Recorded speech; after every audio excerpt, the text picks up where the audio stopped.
International teams are arriving in the Nigerian capital, Abuja, to aid in the search for more than 200 schoolgirls.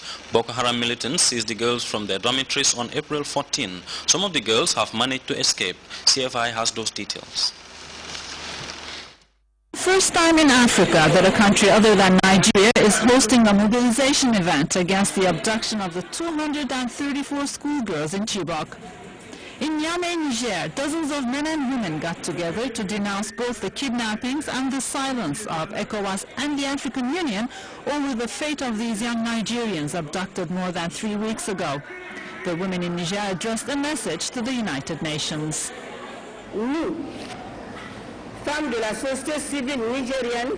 We, women from civil society in Niger, are asking the United Nations Security Council to bring this case to the International Criminal Court so that all leaders of Boko Haram are charged with crimes against humanity.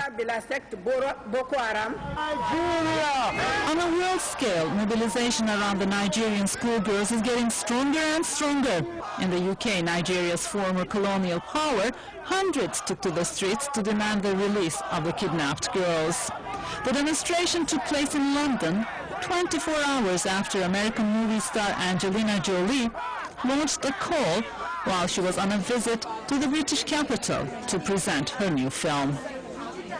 The important thing, though, is that we understand that this happened because these men feel that they can get away with this and they can do this, because there have been too many examples of the past where there is so much impunity.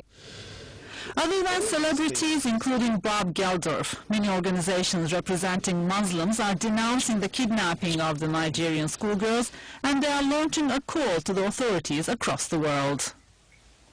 My organization strongly urges the immediate use of any and all resources possible to locate all of the schoolgirls that remain in captivity and grant them safe passage in returning home to their loved ones. In Nigeria itself, demonstrations continue. On Friday in Lagos, hundreds demanded one more time that the authorities help bring back the girls to their families. And for the first time, the names of the 234 schoolgirls were made public. We are releasing the names. We're hoping that when they release the pictures, we can come out, because we want people to be aware that they're not just statistics or some faceless people. No, they are children. Intensifying mobilization in Nigeria has led to one concrete result: the implication of the Western powers in the search for the 234 schoolgirls. In this context, dozens of military and other experts from the US and the UK have already arrived in Nigeria.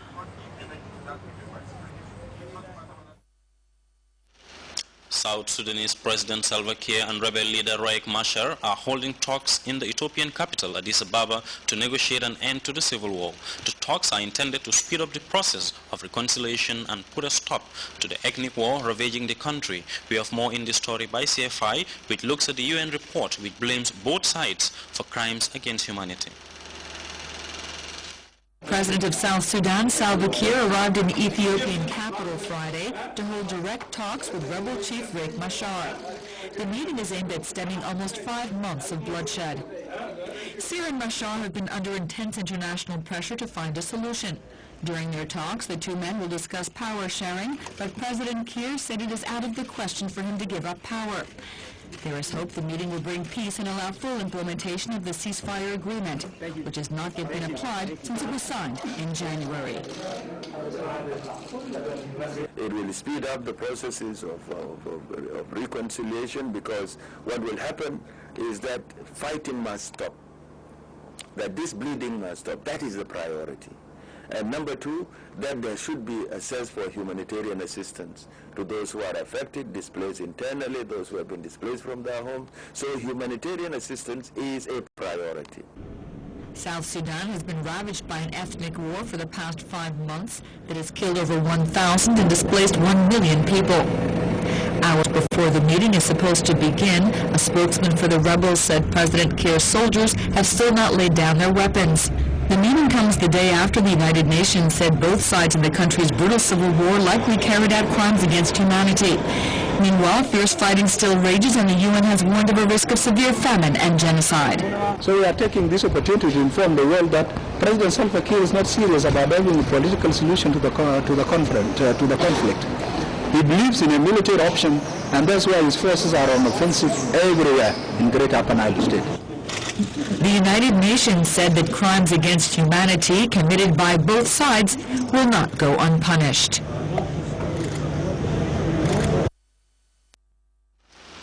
Russians celebrated Victory Day parade on Friday, marking the end of the Second World War.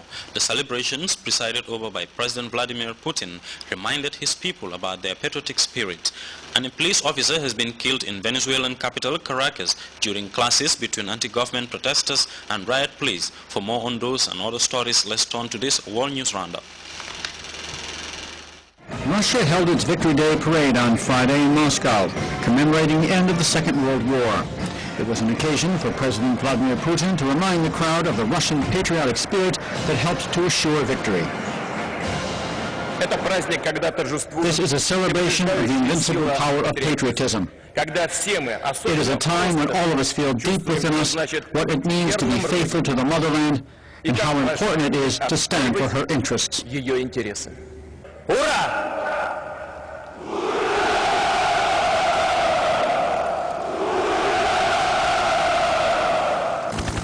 After the ceremony, President Putin left for Crimea, recently annexed by Moscow.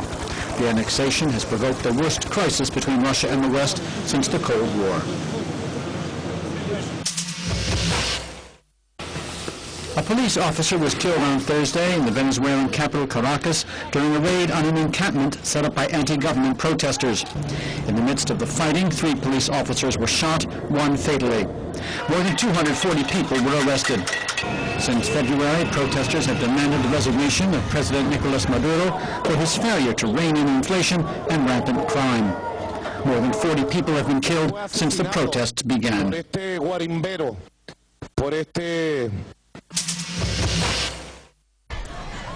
Some 40,000 university and grade school students marched through the streets of the Chilean capital Santiago on Thursday to pressure President Michelle Bachelet, who assumed office in March, to honor her campaign promises. Since 2011, students have held regular protests to demand reforms to Chile's largely privatized educational system, which they say is unfair. The system was established under the ex-dictator Augusto Pinochet.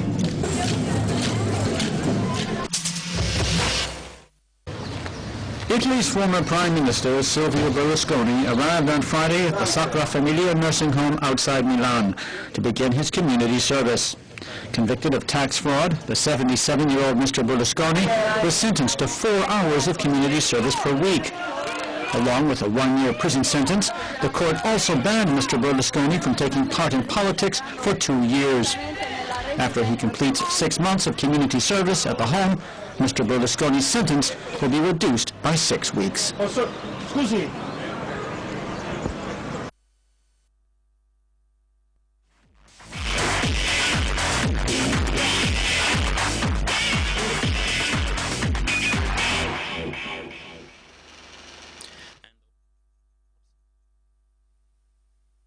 For a meeting they say was necessitated by the recent suspension of 4 senior elected officials of the Gambia Football Federation. Babakar Senghor reports majority of the members are unhappy about the development and are calling for return to normalcy in Gambian football.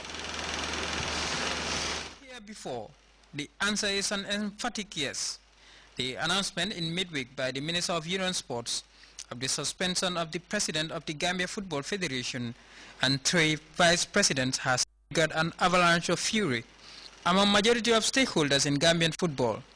Their very way of expressing their feelings was staged through a hastily convened meeting of members representing football clubs and affiliate groups from across the country. The mood here is one of disappointment and more critically a feeling of utter frustration, with members fearing the return to what they refer to as the abysmal 18-month cycle following the dissolution of the previously elected GFA executive. If there is a problem within or outside the Gambia Football Federation, what the National Sport Council should do is to call all the stakeholders in football, the regions, the clubs, the Allied Association, to discuss with them and also to seek for their consent what is the way forward. Others are more forthright in their assessment. Yahya Yabo represents the Interior Football